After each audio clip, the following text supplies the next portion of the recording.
Bagaimana Bapak mengenang suasana desa di Banyumas pada tahun 1980-an dan apa perbedaan yang paling mencolok dengan suasana sekarang? Keadaan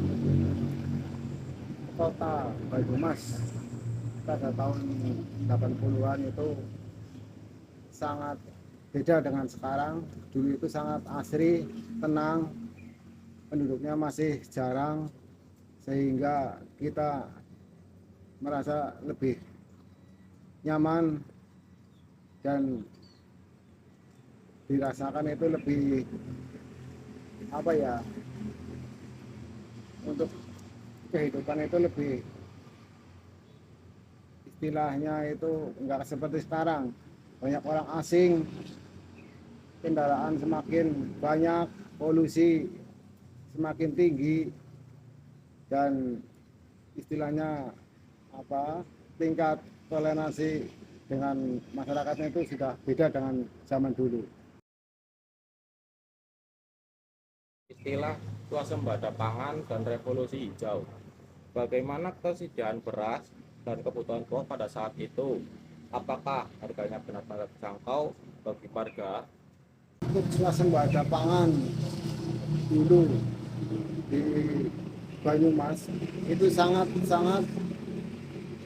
istilahnya benar-benar menjadi seperti lumbung ya. Soalnya Banyumas itu dulu disebut juga lumbungnya Jawa juga, karena lahan pertanian di Jawa, di Banyumas itu masih luas, berbeda dengan sekarang, sehingga dulu itu istilahnya makmur ya. Warga Banyumas itu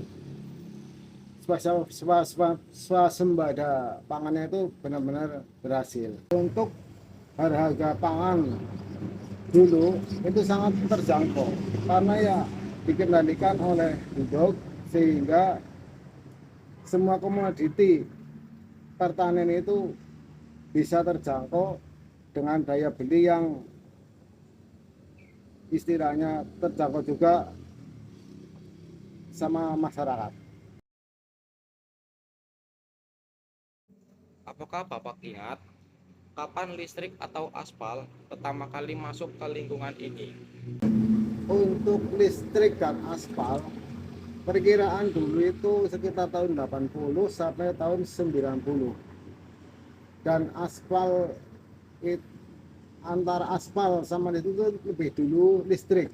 Jadi kita menikmati listrik itu dari tahun sekitar 80 sampai tahun 91 itu mulai masuk berkat adanya program listrik masuk desa dari pemerintah. Bagaimana perasaan warga saat ada pembangunan sekolah atau puskesmas baru? Untuk pembangunan SD, Inpres dan Puskesmas, bagi warga itu dulu itu sangat sekali istilahnya membantu, dan masyarakat itu sangat bahagia dengan adanya pembangunan SD, Inpres dan Puskesmas, sehingga untuk masyarakat itu tidak perlu jauh-jauh ke sekolah, ke kota, dan apabila untuk berobat itu tidak perlu juga jauh-jauh ke kota. Bagaimana kegiatan kemasyarakatan dulu? Apakah kegiatan seperti Karang Taruna, PKK, atau Siskampling sangat aktif dan wajib diikuti? Untuk kegiatan Karang Taruna, PKK ataupun Siskampling dulu itu sangat istilahnya aktif ya, dilaksanakan sama warga, karena dengan kegiatan itu istilahnya keamanan lingkungan dengan adanya Siskampling itu benar-benar terjaga, dan kerukunan antara warga juga terjalin. Masa itu, Bapak merasa lingkungan lebih aman. Pernahkah mendengar cerita tentang Petrus atau penembakan misterius atau operasi keamanan lainnya di wilayah ini? Untuk keamanan waktu itu terasa memang lebih aman. Masalah keamanan di jalanan dan berbeda dengan saat ini yang istilahnya sebentar-sebentar kita mendengar adanya tindak kejahatan. Kalau untuk istilah Petrus atau penembak misterius itu memang dulu sering didengar, yaitu istilah penembakan misterius itu untuk istilahnya kayak kita sering mendengar kalau ada orang-orang ataupun yang istilahnya disebut preman ataupun yang menimbulkan ketidakamanan itu tiba-tiba hilang secara misterius dan tiba-tiba diketemukan tewas tanpa ada tahu apa penyebabnya. Bagaimana suasana pemilu pada saat itu? Apakah ada arahan atau tekanan dari atasan atau perangkat desa untuk memilih partai tertentu seperti Golkar, PDIP, atau PPP? Kalau untuk pemilu atau pesta demokrasi di saat itu terasa karena memang saat itu cuman ada 3 partai peserta pemilu, yaitu dari Golkar, PDI, dan P3. Jadi istilahnya saat itu pemilu itu sebelum dilaksanakan pun sudah terasa sudah tahu mana yang akan jadi mana, karena secara halus ada penekanan terutama untuk PNS dan pegawai negeri lainnya untuk memenangkan salah satu partai demi terlaksananya itu pembangunan.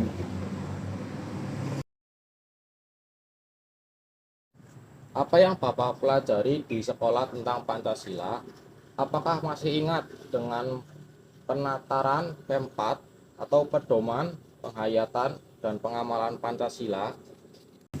Untuk sekolah pada masa itu, siswa itu wajib mengikuti penataran P4. Bergunanya untuk menanamkan ketaatan kepada negara dan nilai-nilai luhur Pancasila. Apa yang Bapak ingat saat terjadi krisis moneter tahun 1997 sampai 1998? Bagaimana situasi di pasar atau di masyarakat Banyumas saat Soeharto?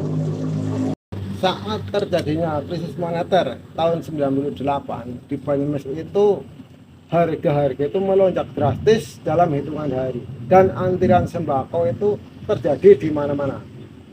Dan saat terjadi mundurnya Soeharto dari Presiden Republik Indonesia, terjadi kekhawatiran akan terjadinya kerusuhan, tetapi juga ada harapan untuk bisa menjadi perubahan yang lebih baik di masa yang akan datang.